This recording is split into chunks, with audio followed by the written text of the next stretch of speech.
for us to have than an actual entity that came from the Marshall Heights Civic Association. There you go. You can't forget that, right? They came from the Marshall Heights Civic Association to be a part of a project that's going to completely transform things. Skyland is beautiful. I love Skyland. I just wait to see what Fletcher Johnson is.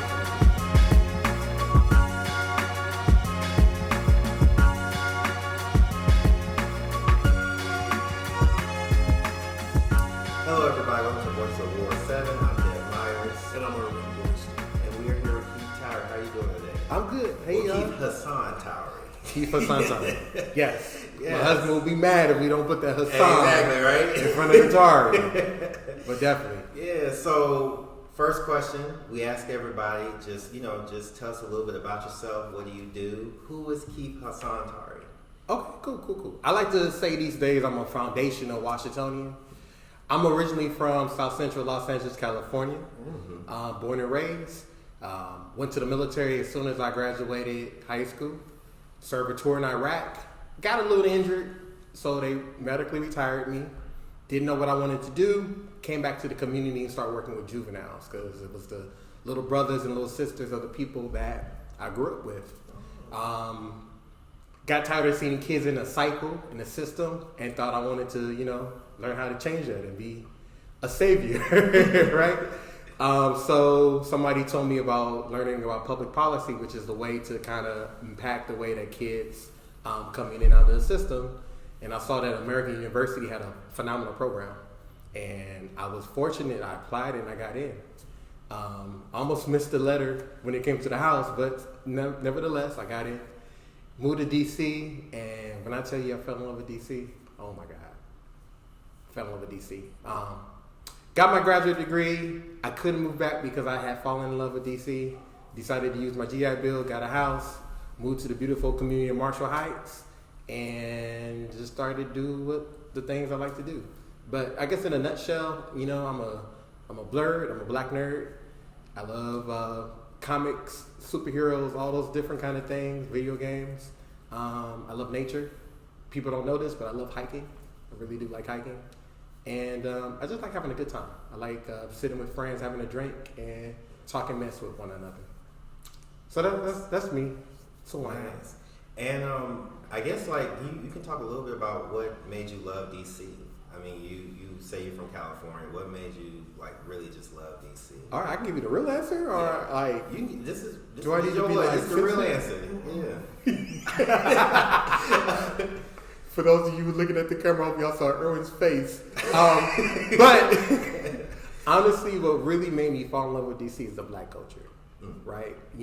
I grew up black in South Central Los Angeles, or now South Los Angeles, and it's black people there, but there's not a group or a cohesive, movement of black people. When I grew up in California and LA, I never saw somebody that was black that owned something. Right? Somebody black could be a manager or a supervisor, but here in DC, you the CEO, you the mayor, you're the council member. It's just something that I didn't know I was missing until I moved here. So I'm seeing that just continued to inspire me to do more, because I was just going to get my little policy degree and move back to LA. But that's what really made me fall in love with DC. It's just black excellence, really seeing what black excellence was and me wanting to be a part of that, and also to make sure that whenever I do have a family, that my family could be a part of that. Wow, Keith, that's a theme that I often hear that folks say who are not from DC. And I won't say I'm a native Washingtonian, but I lived around Washington in the suburbs. But you from Ward 9? Actually, I'm from the Baltimore-Columbia area. I don't think that's a ward yet. But we were so close to DC until the black excellence is something that some of us take for granted. Mm-hmm. When you're in DC, when you grow up in DC, and you're, I'm hearing this over and over again, that this black excellence, and one time the city was referred to as Chocolate City, and apparently that means something, and I'm glad you said that, because more of our black boys need to understand that they are seeing people in power that look like them every single day, and they can do something, and they can be something. They can actually be that. This is good. I love that piece. Tell me more, if it's okay, about your work with juveniles then. Sure. Sure. So like I said, did my tour in Iraq, and I got a little injured, and I literally didn't know what I was going to do. I knew that I was going to be processed out. That was going to give me a medical separation, but I didn't really want to go to school. That's why I went to the military in the first place. I wanted to take a break from school because I wasn't the best student. But I really sat down there when I got back home, and I went to go hang out. I was on the corner just hanging out. Just do what you do in LA. And my homeboy got shot. He got shot and killed. He was going through a Jack in the Box drive-through. He got shot and killed. He had some younger brothers, and it was just like, dang, we about to go. You know, they wanted to retaliate. And I just remember having conversations with them like, y'all really want to do this? Like, is it really worth it? Like, there's other ways to move and maneuver. Right. And that just, when it just hit me like, damn, I'm sorry. I said damn.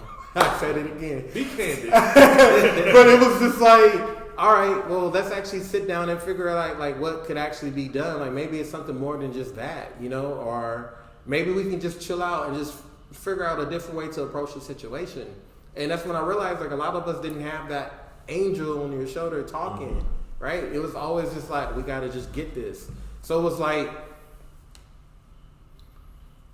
I think I can do that. I think I can kind of be in a situation where I can talk to folk and make folks see something a little differently. And I understand both sides. I understand the side where you want to get back at somebody, but also understand the legal side of what you should be doing and how you should be functioning. And I've never been one to shy away from talking to anybody. So that just kind of put me in a trajectory like, well, maybe if you can kind of teach the next generation like how to do it the right way, maybe they might not be as in much trouble as my generation, you know? So I think that's what really led me to the work. And I think I've always had a thing working with like younger folk because I realized that I'm not going to be here for forever. And I'm selfish and I want to be able to give my ideas to the next generation so the things that I wasn't able to accomplish, that they will be able to accomplish, right? So I think that's what really led me into the work of juvenile justice. Wow. You know, Keith, positive youth development, restorative justice, conflict resolutions, those are the things that are bubbling up with you. Who would have ever known? Think about it. Are you saying I'm restorative? No, I'm joking.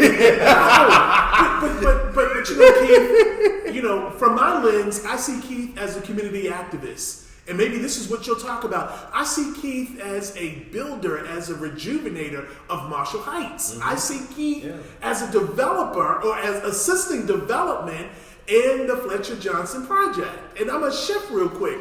Talk about that. Thank you. You're too kind. I do believe in that old adage that it takes a village. And all the things we've done in Marshall Heights, all of the things we've done for Fletcher Johnson, would not be done. It would not be possible if it wasn't for a core group of people.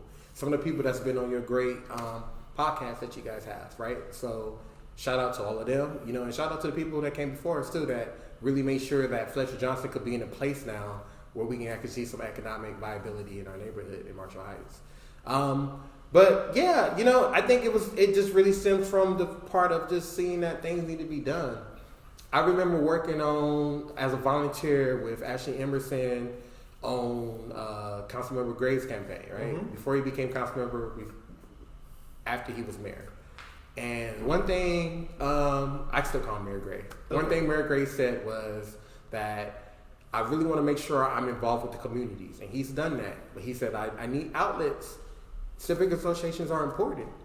When he said that night, me, Ashley, and some other neighbors got together and we decided we're going to revive the Marshall Heights Civic Association. And it was just in time because the city took $6.5 million away from Capitol View Library. And they was about to just let that just be. But they didn't realize. You know, they just didn't understand like it was this momentum now, this energy that we had to make sure Marshall Heights was going to be that community. Just because we're east of the river or southeast DC, that didn't mean like we didn't care about our libraries. A lot of people don't know this. I'm going on a tangent. But a lot of people didn't know this. One of the few spots that the mobile library used to stop in before there was any like library structures east of the river, was actually in Marshall Heights. And a lot of the kids that grew up there in the Marshall Heights community, they loved when that bookmobile came. They would line up. It would be long lines just for people to get books. So it was so much of a passion that before we even had home rule, we had commissioners, we had council members, that people went to Congress, they went to the Senate, and they testified and said, we want a library, right? So it was a really good thing for us to do in the community. And us making sure we got that money back from the library was a pivotal point for the Civic Association. Mm-hmm. I think it also was a great point for our ANC 70. Shout out to ANC 70. Yes. And I'm just really grateful that we continue to work with so many people, which also led us to the development of Fletcher Johnson, to make sure that we can get the things we need for the community in our community. Since we're in Fletcher Johnson, I have to ask, where are we with that project? I participate in a lot of the phone calls. And I know there's a developer. Great Cordova Partners. Yeah, and we saw some of the plans, and I tell you, the plans look really great. Where are we with that process right now? Great Cordova Partners is a great partner. It's like a double entendre, right? Okay. Great Cordova Partners, they're great partners. Great Cordova Partners has been very responsive to the things that the Fletcher Johnson Task Force, which is comprised of multiple leaders throughout Ward 7. We came together and we are continuing to put pressure on the government, particularly the Deputy Mayor for Planning and Economic Development, as well as Great Cordova Partners, to make sure we get the things we want. So currently right now in the phase, the developer, Great Cordova Partners, they have what they call ROE, which is a right of entry. So that means that they can go onto the property and they could do different feasibility studies and other type of studies to see what's actually possible to happen here, right? They wrote the beautiful big words that won them that proposal, so now they're putting action to those words and they're figuring out what could occur. So that's the kind of phase that we're in right now. We're waiting for them to complete all of their studies with the ROE, and then for them to be able to come back to DMPED and say, hey, we might have said this in the proposal, but we're thinking that we might need to go this direction. And also, what kind of assistance can the city provide so we can make the reality what the Fletcher Johnson Task Force is saying to us become a reality? So that's the phase that they're in currently. Wow. And I'm really happy to hear that. And being on the calls, I heard certain things. I was happy to hear that even Marshall Heights Community Development Corporation is a part of this as well. Yes, they are. Yes, they are. Babatunde and his team, they are a subcontractor with Great Cordova Partners. And what better thing for us to have than an actual entity that came from the Marshall Heights Civic Association. There you go. We can't forget that, right? They came from the Marshall Heights Civic Association to be a part of a project that's going to completely transform 7. Skyland is beautiful. I love Skyland, but y'all just wait to see what Fletcher Johnson is going to be. It's going to be awesome. It's going to be great. So we got a lot of development going on in Ward 7, which is really great. Finally, right? And I don't think people realize, Ward 7 has the most metro stops. It does. And and think about development that can occur around the metro stops, what that would do. Yeah. One of the things that we keep pushing, because we've heard it from the community for years, even before I got here, even before we revitalized the Civic Association, is that our community wants to see a place where we can have adult education, right? That means like a UDC small campus, or GW campus, or maybe even Georgetown. Whomever wants to come and provide an educational component. People in the community want to be able to walk out their doors and go get some higher education and be able to go and turn a job somewhere else. People want to be able to walk out their doors, have a restaurant. I want to be able to walk out my door and go to a bar. Let's be real, right? So the possibilities are endless for what could actually occur there. And it's because we are in a place where we have great metro stops. We're right next to the Benning Road Metro Station. Exactly. If the streetcar project comes to fruition, and I do hope it does, we have that too as another mode of transportation. We're right on the border of Maryland. Like, there's just so many endless possibilities for what can take place there at the Fletcher Johnson site. And we talk about endless possibilities and revitalization. Do you have any pushback from residents about these, potential new amenities? I'm sure you've heard it. I'm sure. Oh yeah. Okay. I think. And talk about that. Okay. Yeah.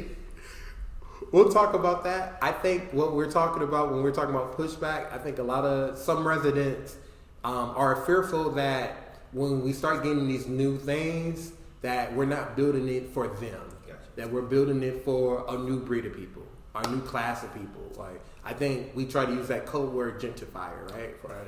We're building it for the gentrifiers. Like, why y'all didn't do this 10 years ago, or now y'all want to do this, y'all want to run a streetcar up in here. We already had a streetcar, why do we need it again, right?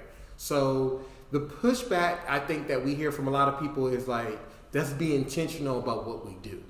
Don't just put something in here so you can run me out. Make sure if you're going to put something in here, it's going to be beneficial for the community that's in existence currently and the community that will come to be, or the new people that will come to this community in the future. That's good. So how do you bring the folks that have been there for a long time?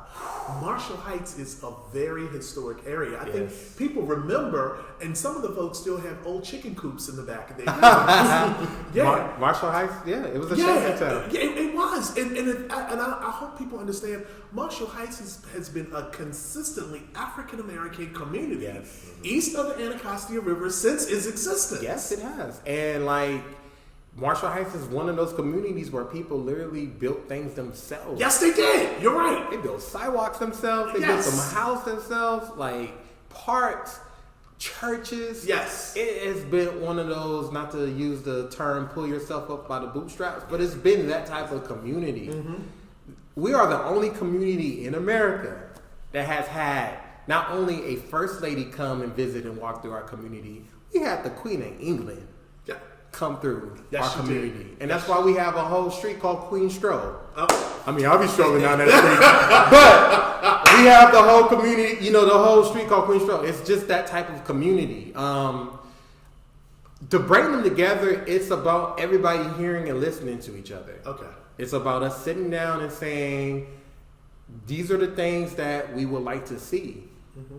It's about giving reassurance too, we want to make sure that everybody can have an opportunity to live, pray, eat, sleep here, and making sure people have the resources to do so. So working with partners like Marshall Heights Community Development Organization, Babatunde and David Retland, making sure that they're getting those type of trainings, those type of informational sessions, making sure that the city is providing resources and programs so people can actually move into home ownership. And making sure that the developer is listening to the community and keeping them apprised, so it's no surprise, right? I think those are the things that's been very successful in us with this push to fundamentally transform Fletcher Johnson into something that's going to be good for everybody. That's good. That's good. Wow. We've talked about Fletcher Johnson. We know who Keith is, and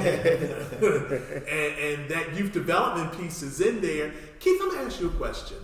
The pandemic has really pulled the covers back on the issues that you face, and it has exacerbated violence all across America. We see violence. We see youth.